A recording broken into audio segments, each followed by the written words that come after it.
നമുക്ക് സിമ്പിളായിട്ട് home made air dry clay ഉണ്ടാക്കാം എങ്ങനെയാണെന്ന് നോക്കാം. അപ്പോൾ ആദ്യം തന്നെ നമ്മൾ ടേബിളിൽ ഒരു ന്യൂസ് പേപ്പറൊക്കെ വിരിക്കുകയായിരിക്കും നല്ലത്. ഞാനിപ്പോൾ ഒരു പേപ്പറാണ് വിരിച്ചത്. പിന്നെ ഈ ഒരു ഇങ്ങനത്തെ ഒരു ഇത് വേണം. പിന്നെ നമുക്ക് വേണ്ട ഐറ്റം ഇതാണ്, കോൺഫ്ലവർ പൊടിയാണ്. അത് നിങ്ങൾക്ക് എത്രത്തോളം ക്ലേ വേണം അത്രത്തോളം കുറച്ചും കൂടി കൂടുതലായിട്ട് എടുക്കുക. പിന്നെ നമുക്ക് വേണ്ട ഇൻഗ്രീഡിയൻറ്റ് പറഞ്ഞാൽ ഫെവിക്കോൾ അല്ലെങ്കിൽ ഗ്ലൂ ആണ്. ഫെവിക്കോൾ എടുക്കുന്നതായിരിക്കും ഏകദേശം നല്ലത് കേട്ടോ. അപ്പോൾ ഇതിൽ എൻ്റെ ഈ രണ്ടെണ്ണത്തിൽ ഫുള്ളാണ്, വേറെ ഒന്നിൽ മുക്കാൽ ഭാഗം ഉണ്ട്. അപ്പോൾ ഈ ഫുള്ളും എനിക്ക് വേണ്ടി വന്നു കേട്ടോ ഇത് ഉണ്ടാക്കാനായിട്ട്. അപ്പോൾ നിങ്ങൾ അതേപോലെ എടുക്കുക. പിന്നെ നമുക്ക് വേണ്ടത് ഒരു പേപ്പർ കപ്പാണ്. അത് നിങ്ങൾക്ക് അല്ലെങ്കിൽ വേറെ ഏതെങ്കിലുമൊക്കെ എടുക്കാം, ഉപയോഗിക്കാത്ത പാത്രത്തിൽ വേണം എടുക്കാനായിട്ട്. അപ്പോൾ ഒരു പേപ്പർ കപ്പ് എടുത്തു. പിന്നെ അത് നമുക്ക് ഫസ്റ്റ് മിക്സ് ചെയ്യുമ്പോൾ ഇങ്ങനത്തെ വല്ല സ്പൂണോ അങ്ങനെ എന്തെങ്കിലുമൊക്കെ വെച്ച് മിക്സ് ചെയ്യുമായിരിക്കും നല്ലത് കേട്ടോ. അപ്പം ഞാനിതാണ് എടുത്തിട്ടുള്ളത്. പിന്നെ ഞാൻ ഈ ഒരു വിനീഗർ യൂസ് ചെയ്യുന്നുണ്ട്. ഇത് ഞാൻ ശരിക്കും യൂസ് ചെയ്തിട്ടില്ല, ഞാൻ എടുക്കാൻ മറന്നതല്ല. കാരണം ഞാൻ ഉണ്ടാക്കിയ ചെറിയ ക്ലേ ആയ കാരണം നമുക്കിത് ലാസ്റ്റ് ചെയ്യാൻ വേണ്ടിയിട്ടാണ്. അപ്പോൾ നമ്മൾ കൂടുതൽ ക്വാണ്ടിറ്റി ഉണ്ടാക്കുമ്പോൾ മാത്രം വിനീഗർ യൂസ് ചെയ്യുക. അല്ലെങ്കിൽ നമുക്ക് അപ്പം ചെയ്യാനാണെങ്കിൽ വിനീഗർ അങ്ങനെ യൂസ് ചെയ്യേണ്ട ആവശ്യമൊന്നുമില്ല. നമ്മൾ കുറച്ച് ദിവസത്തേക്ക് വേണ്ട ക്ലേ ആണെങ്കിൽ വിനീഗർ യൂസ് ചെയ്യാൻ മറക്കരുത് കേട്ടോ. അപ്പോൾ അങ്ങനെ പിന്നെ നമുക്ക് സ്റ്റാർട്ട് ചെയ്യാം. അപ്പോൾ ഈ ഒരു പേപ്പർ നെയിൽ സ്ലിപ്പിൻ്റെ പേപ്പറോ എന്തെങ്കിലും എടുക്കാം. ഞാൻ ബട്ടർ പേപ്പർ എന്തെങ്കിലും ഒക്കെ എടുക്കുക. അല്ലെങ്കിൽ ആ ക്ലേയിലേക്ക് ഒട്ടി പിടിച്ച് നമുക്ക് ഇത് എടുക്കാൻ കിട്ടാണ്ടാവും. അപ്പോൾ ഞാൻ കോൺഫ്ലവർ പൊടി ഈ ഒരു എമൗണ്ടാണ് എടുത്തിട്ടുള്ളത്. പേപ്പർ ക്ലാപ്സിൻ്റെ ഒരു പകുതി ഭാഗമാണ് ഞാൻ എടുത്തിട്ടുള്ളത്. ഇനി നമുക്കതിലേക്ക് നമ്മുടെ ഗ്ലൂ ഇട്ട് കൊടുക്കാം. ഗ്ലൂ ഫെവിക്കോളാണ് ഞാൻ ഒഴിച്ച് കൊടുക്കുന്നത്. അതിങ്ങനെ നമുക്ക് പീച്ചുമ്പോൾ കുറച്ച് അങ്ങനെ അധികമായിട്ട് വരും. അപ്പോൾ ആ ഒരു രീതിയിൽ നമ്മളെല്ലാതും ഒരേ അളവിൽ, ഞാനിപ്പോൾ ഈ ഒരു പേപ്പർ കപ്പിൻ്റെ മുക്കാൽ ഭാഗം എന്നല്ല, ഒരു പകുതി ഭാഗം കോൺഫ്ലവർ എടുത്തപ്പോഴേക്കും ആ ഒരു 2 ബോട്ടിൽ ഫെവിക്കോൾ 10-ൻ്റെയാണ്, 2 ബോട്ടിൽ ഫെവിക്കോൾ ആവശ്യം വന്നു. പിന്നെ ഒരു ബോട്ടിലിൻ്റെ മുക്കാൽ ഭാഗവും എനിക്ക് ഫെവിക്കോൾ ആവശ്യം വന്നു. അപ്പോൾ നിങ്ങൾ ഇത്രയാണ് ഉണ്ടാക്കുന്നുണ്ടെങ്കിൽ ആ ഒരു അളവിനനുസരിച്ച് എടുക്കുക. അളവ് തെറ്റിയെടുത്ത് നമുക്ക് ഫുള്ള് അത് ലാസ്റ്റ് നല്ല പണിയും. അപ്പോൾ ഞാൻ ആദ്യം ഒരു ബോട്ടിൽ വെച്ചിട്ട് ഒന്ന് മിക്സ് ചെയ്ത് നോക്കാം, അപ്പോൾ എത്ര ക്വാണ്ടിറ്റി കിട്ടും എന്നുള്ളൊരു ഇതിൽ ഞാൻ അപ്പോൾ എത്ര കിട്ടും നോക്കാൻ വേണ്ടിയിട്ട് ഒഴിച്ചിട്ട് മിക്സ് ചെയ്തു. അപ്പോൾ അത് പോരാന്ന് എനിക്ക് മനസ്സിലായപ്പോൾ ഞാൻ അടുത്തൊരു ബോട്ടിൽ ഒഴിക്കാൻ വിചാരിച്ചു. അതിന് മുമ്പ് ഞാൻ ജസ്റ്റ് അത് അന്ന് എല്ലാതും ഇളക്കി കൊടുക്കുന്നുണ്ട്. കാരണം എന്താ വെച്ചാൽ നമുക്കത് എത്രത്തോളം ഉണ്ട് എന്ന് അറിയണമല്ലോ. അപ്പോൾ അത് പോരാന്ന് പറഞ്ഞപ്പോൾ ഞാൻ അടുത്തൊരു ബോട്ടിൽ ഫെവിക്കോൾ ഇങ്ങനെ ഒഴിക്കുന്നുണ്ട്. ഇതിങ്ങനെ ഒഴിക്കുമ്പോൾ എനിക്ക് നല്ല സങ്കടം ഉണ്ടായിരുന്നു, കാരണം എത്ര ഗ്ലൂ ആണ് ഞാനിങ്ങനെ കളയുന്നതെന്ന്. പക്ഷെ നമ്മൾ ക്ലേ ഉണ്ടാക്കാനാണല്ലോ, അപ്പോൾ അത് കാരണം 10 രൂപയുള്ളൂ. അപ്പോൾ എല്ലാവരും ഒന്ന് ട്രൈ ചെയ്തൊക്കെ, അടിപൊളിയായിട്ടോ എൻ്റെ ഫൈനലൊക്കെ. അപ്പോൾ ഞാൻ ഇത്രയും അടിപൊളിയായി കിട്ടുമെന്ന് തീരെ വിചാരിച്ചിട്ടുണ്ടായിരുന്നില്ല. അപ്പോൾ അങ്ങനെ എന്നിട്ട് ഞാൻ നെക്സ്റ്റ് ബോട്ടിലും കൂടി ഒഴിക്കുന്നുണ്ട്. എന്നിട്ടും എനിക്ക് തികഞ്ഞിട്ടുണ്ടായിരുന്നില്ല. എന്നിട്ട് നമ്മൾ ജസ്റ്റ് ആദ്യം സ്പൂണും കൊണ്ടൊന്ന് മിക്സ് ചെയ്തിട്ട് പിന്നെ നമ്മൾ കൈ കൊണ്ട് മിക്സ് ചെയ്യാൻ ശ്രമിക്കുക. ഫസ്റ്റ് തന്നെ നമ്മൾ കൈ കൊണ്ട് മിക്സ് ചെയ്യാൻ ശ്രമിക്കരുത്. നല്ല എന്താ പറയുക, നമ്മൾ എടുക്കുന്നതിൻ്റെ അളവ് കുറച്ചേ കിട്ടുള്ളൂ. അപ്പോൾ കുറച്ചധികം കോൺഫ്ലവർ എടുത്താൽ നമുക്ക് കുറച്ചെങ്കിലും കിട്ടും. അല്ലെങ്കിൽ ആ പേപ്പറിലൊക്കെ ഒട്ടി പകുതി പോകും. അപ്പോൾ കുറച്ചധികം കോൺഫ്ലവർ പൊടിയൊക്കെ എടുക്കാൻ നോക്കുക.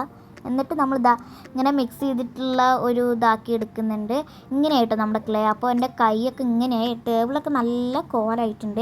അപ്പോൾ ഞാൻ നേരത്തെ പറഞ്ഞ പോലെ എല്ലാവരും ന്യൂസ് പേപ്പറൊക്കെ വെച്ച് ചെയ്യുക. പിന്നെ എൻ്റെ ടേബിൾ അതൊക്കെ പോയിട്ടോ ലാസ്റ്റായി, ഇപ്പോൾ ഞാൻ വൃത്തിയാക്കിയത്. പിന്നെ ഇതാണ് നമ്മുടെ ക്ലേൻ്റെ ഫൈനൽ ലുക്കല്ല, ക്ലേ ഇങ്ങനെ ആയിട്ടുണ്ട്. നല്ല സോഫ്റ്റ് ആയിരുന്നു കേട്ടോ പിന്നെ ക്ലേ. അപ്പോൾ എനിക്ക് ഇവിടെ വൃത്തിയാക്കണം, അതൊരു പണിയാണ്. ആ പേപ്പർ കപ്പ് ഇനി നമുക്ക് ആവശ്യമില്ല, അത് കളയുക ചെയ്യണം. അതാണ് ഞാൻ പേപ്പർ കപ്പ് എടുത്തത്. പിന്നെ അത് നമുക്ക് ഒന്നിനും പറ്റില്ല. അപ്പോൾ ആ പേപ്പർ കപ്പ് കളയാം. പിന്നെ ഈ ഒരു ക്ലേൻ്റെ അവിടെ നമുക്ക് ചെറിയ എന്തെങ്കിലുമൊക്കെ കിട്ടും, ഇങ്ങനെ ഒപ്പുമ്പോൾ നമുക്ക് ചെറുതായിട്ട് അവിടെയുള്ള കുറച്ച് ക്ലേയും കൂടി കിട്ടും. എന്നിട്ട് നമ്മൾ മെയിൻ ഇമ്പോർട്ടൻ്റ് ആയിട്ട് ചെയ്യേണ്ട ഒരു കാര്യമാണ്, ക്ലേ നന്നായി കുഴച്ച് ടൈറ്റ് ഉണ്ടാവും, ചെറുതായിട്ട് നല്ല ഉണ്ടാവില്ല, കുറച്ചേ ഉണ്ടാവുള്ളൂ. അപ്പോൾ നല്ലപോലെ കൈ കൊണ്ട് നല്ല കുഴയ്ക്കുക. കൈയൊക്കെ കടയും ഇങ്ങനെ കുഴച്ച്, എന്നാലും കുഴപ്പമില്ല. എന്നിട്ട് നമുക്ക് ജസ്റ്റ് ഇങ്ങനെയൊക്കെ ആക്കി നോക്കാം. ഇങ്ങനെ ആക്കുമ്പോൾ ക്ലേ സെറ്റ് ആവും എന്നാണ് അർത്ഥം, ഇങ്ങനെ നമ്മൾ ചെയ്യുമ്പോൾ. അപ്പോൾ അങ്ങനെ നല്ലതുപോലെ കുഴച്ച് കൊടുക്കാം. എന്നിട്ട് എനിക്ക് നെക്സ്റ്റ് പണി ഇതവിടെ വൃത്തിയാക്കലാണ്. കുറച്ചധികം പാട് കേട്ടോ. ആ പേപ്പർ വിരിച്ചുകൊണ്ട് പിന്നെയും കുഴപ്പമില്ല, പക്ഷേ അതിൻ്റെ അടിഭാഗമൊക്കെ നല്ല ദാരുണമായ അവസ്ഥയായിരുന്നു എൻ്റെ ക്രാഫ്റ്റ് ഏരിയേൻ്റെ നിലമൊക്കെ കേട്ടോ. അപ്പോൾ ആദ്യം ഞാൻ പേപ്പറും കൊണ്ടൊക്കെ ഒന്ന് ജസ്റ്റ് തുടയ്ക്കുന്നുണ്ട്. ആ ഒരു കോൺഫ്ലവറിൻ്റെ പൊടിയാണ് ക്യാമറേൻ്റെ അടുത്ത് കൂടെ ഇങ്ങനെ എന്താ പറയുക പറന്നുകൊണ്ടിരിക്കുന്നത് കേട്ടോ. അപ്പോൾ ഞാൻ അങ്ങനെ കുറച്ച് അമർത്തിയിട്ടൊക്കെ തുളയ്ക്കാൻ നോക്കിയപ്പോൾ പിന്നെ എനിക്ക് മനസ്സിലായി നടക്കില്ലെന്ന്. പിന്നെ ഞാൻ കുറച്ച് വെള്ളം ഒഴിച്ചു. ടേബിൾ വെള്ളമായ കുഴപ്പമൊന്നുമില്ലാത്ത ടേബിളാണ്, അതാണ് ഞാൻ ധൈര്യത്തിൽ വെള്ളം ഒഴിച്ചത്. എന്നിട്ട് ഞാൻ ടിഷ്യൂ കൊണ്ടാണ് തുടയ്ക്കുന്നത്. ആ ഒരു വെള്ളം ഒഴിച്ച് തുടച്ചാൽ തന്നെ ഒരുവിധം പാട് പോവും. പിന്നെ നമുക്ക് അങ്ങനെ നല്ല കഷ്ടപ്പെടണ്ട.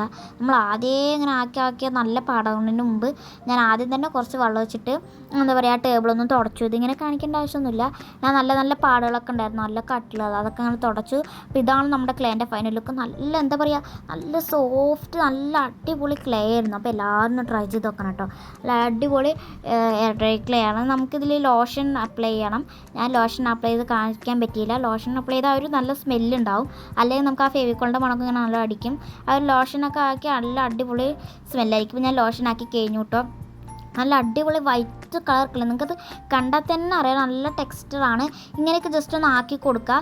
ഇനി നമുക്ക് നമ്മുടെ ഈ ഒരു എന്താ പറയുക ക്ലേ ഉണ്ടല്ലോ, അത് കറക്റ്റായിന്ന് അറിയാൻ പറ്റിയൊരു മെത്തേഡ് ഉണ്ട്. ആ ഒരു മെത്തേഡ് എന്താ വെച്ചാൽ ടിയർ ഡ്രോപ്പ് മെത്തേഡ് എന്നാണ് അതിലെല്ലാവരും പറയാറുണ്ടല്ലോ. അപ്പോൾ ഞാനതൊന്ന് ട്രൈ ചെയ്ത് നോക്കാമെന്ന് വിചാരിച്ചു.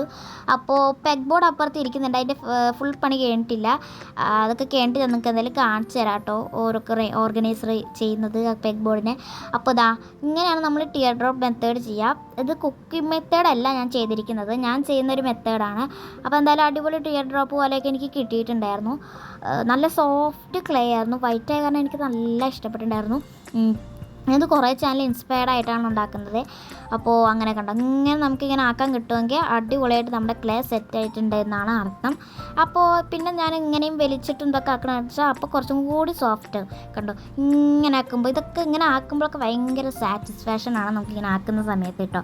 എന്നിട്ട് നമ്മളിത് എയർ ടൈറ്റ് ആയിട്ടുള്ള കണ്ടെയ്നറിലോ അല്ലെങ്കിൽ വല്ല പ്ലാസ്റ്റിക് കവർ ചെയ്തിട്ട് വേണം ഇരിക്കാൻ, എണ്ണ തേച്ചിട്ട്. അപ്പോൾ നമ്മുടെ ക്ലേ ഇവിടെ സെറ്റ് ആയിട്ടുണ്ട്. അപ്പോൾ എല്ലാവരും വീഡിയോ ഇഷ്ടം ലൈക്ക് ചെയ്യുക. അപ്പോൾ അടുത്ത വീഡിയോ കാണാം. ടാറ്റാ.